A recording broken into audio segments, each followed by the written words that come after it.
Hi guys, and welcome back to my channel. I've been going for a minute, and this is the reason why I'm making this video. First, don't forget to like, comment, and subscribe on this video. So this is pretty much me explaining my uterine fibroid journey. That's why I have been missing. In May, my husband and I found out that we were pregnant. And shortly after we found out that we were having a miscarriage in June, I went to the emergency room, and that's when I also found out that I had 2 fibroids at the time. So I went to my doctor's office. I want to say I went to the hospital on a Sunday, and I went to my doctor's office on a Tuesday. They did an ultrasound, and they did in fact confirm that I was having a miscarriage, and also that instead of having 2 fibroids, I had 3.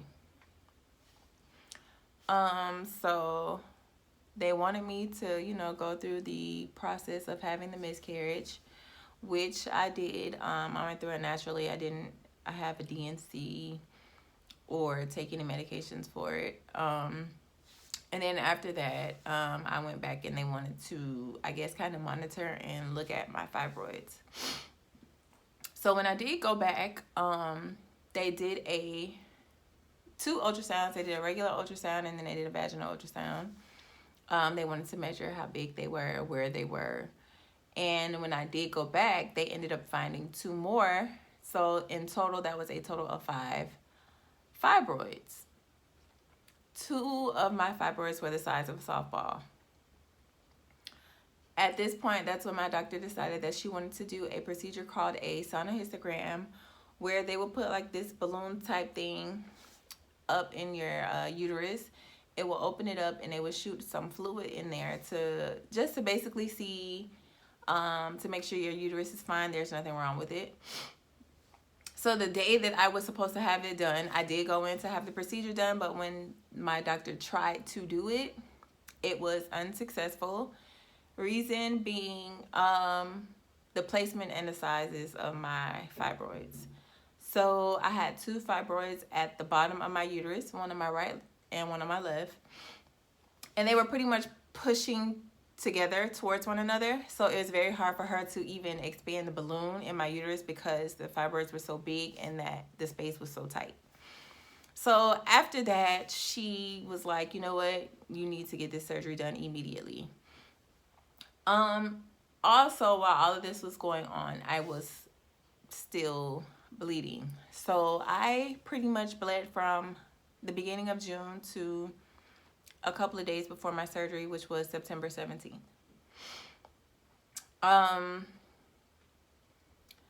That was like a very, I won't say stressful, but it was hard for me because I'm very independent. And at that point, I really couldn't do anything. I couldn't work.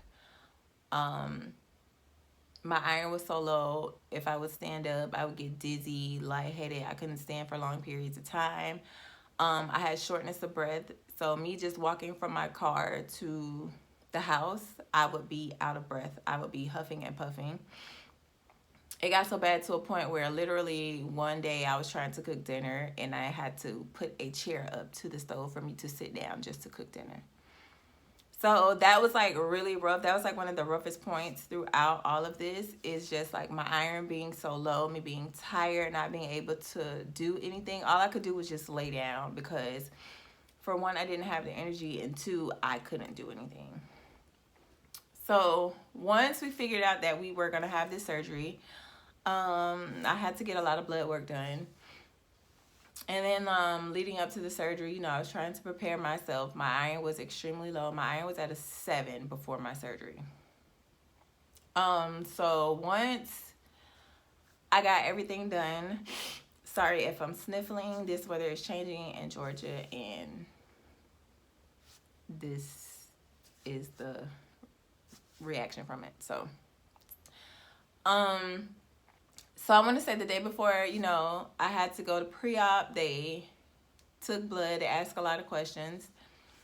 That was a week before I had my surgery. And then the day of my surgery was at 7:30 in the morning, and I had to be at the hospital at 5:30. They got me in the room, they prepped me, they had to take more blood, and also they checked my sugar. And I talked to my doctor and my anesthesiologist. The procedure, well, I had to have two procedures done. One of them is a myomectomy, which was basically, it's like a C-section cut where they do a bikini cut and they go in and they cut around your uterus to cut the fibroids out. Literally, my cut maybe this long, 2 or 3 inches.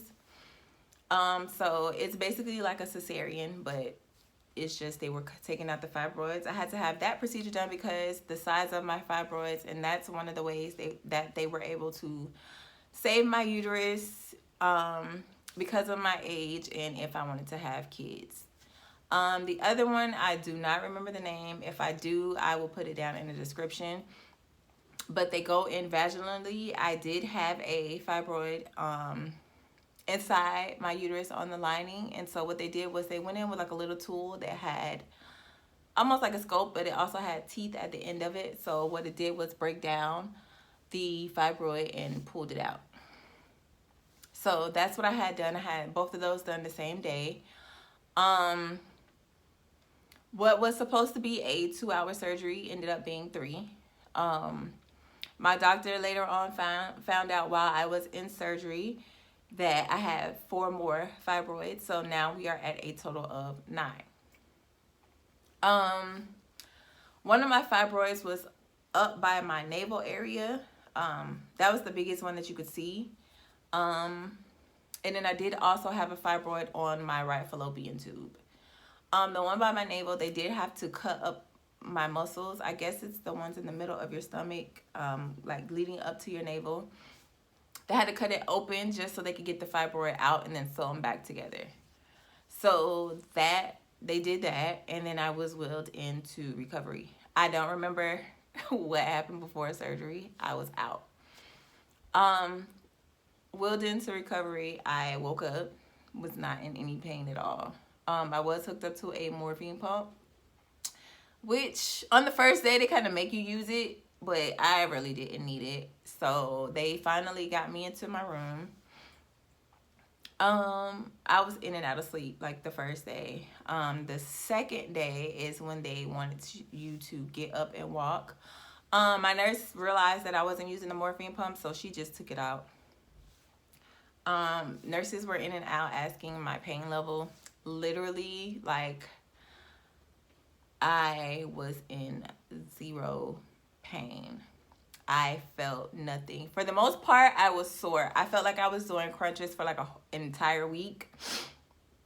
And you know how you get sore when you work out that next day, you feel sore? That's how my stomach felt. So it wasn't really pain, it was just soreness. So the next day they want you to get up, walk to the bathroom or try to walk around your room. So the nurse came, she sat me up in the bed, and I immediately felt dizzy, lightheaded, like I was about to pass out. Like, if you've seen the movie Get Out, when he was like sinking into the chair, like falling, that's literally how I felt when I was sitting in the bed. So she laid me back down, and that day I had to get 2 units of blood, which they gave me, and after receiving blood, I felt so much better. I was terrified to receive blood because I just was terrified, which is ironic because I worked at the blood bank for 5 years and I drew blood. But once I received the blood, I was fine. I was able to get up, go to the bathroom, get back in the bed. My surgery was on the 17th. I was discharged from the hospital on the 19th. So I came home, you know, I rest, relax. Every day I walked a little bit because that's part of the recovery process, but they do not want you bending or lifting, which I didn't do. Today is the 16th and I am completely mobile. I had a post-op appointment on the 30th and I was able to just go in by myself. I didn't drive, but I was able to move around by myself, which is good. I also have to have something done once I heal up, just to make sure that my right fallopian tube is still open because I did have a fibroid on it. I did learn that a lot of times, most women that have fibroids, it's like kind of passed down. Like if your grandmother had it or your mom had it, chances are that you might also have them. So, and before I had my miscarriage, I did not know I had them at all because they were not the size that they were.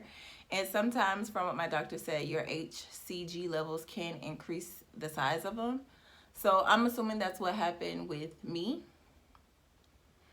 But now I can say I feel great. Like I don't get dizzy. I'm not lightheaded. I'm able to move around more. I am taking iron pills to build my iron back up. Once after the surgery, my iron did drop down to a 6.3. After they gave me the 2 units of blood, it went back up to a 7.5. So when I go back to the doctor on the 28th, I will get my blood drawn just to see where my iron level is. If it's still low, my doctor said that I will have to have an iron infusion, which I'm praying that I don't have to have. So I have been taking my iron pills faithfully every day. I did get pain medication. I maybe used it 1 or 2 days after I got home. After that, I didn't use them at all. I didn't need them. I wasn't in any pain. So that was that for the most part. But now I feel great. I just wanted to share my story because I don't feel like it's really talked about amongst women, and a lot of people suffer with it and it's not talked about. So if I can share something with you that maybe someone else is going through, or you're getting ready to have the surgery and you have questions, that you will look at this video and it'll give you some insight on what the procedure is, the protocol is. Also, if you have questions, feel free to leave them down in the comment section. I do not mind answering them at all. If I can help, that's what I'm here for. So I will insert pictures of my uterus before and after, and also of my fibroids as well. Like I said, make sure you like, comment, and subscribe. And just stay tuned for more videos. Hopefully, now that I'm feeling better, I will be putting out more content. I'm not sure exactly what I want to do, but I did want to do this video because I think it will be very informative for us women, because our body goes through a lot and it's not really talked about. So hopefully this helps someone. Again, if you have any questions, don't hesitate. Feel free to ask and I will answer as soon as I can. And yeah, see you guys in my next video. Peace.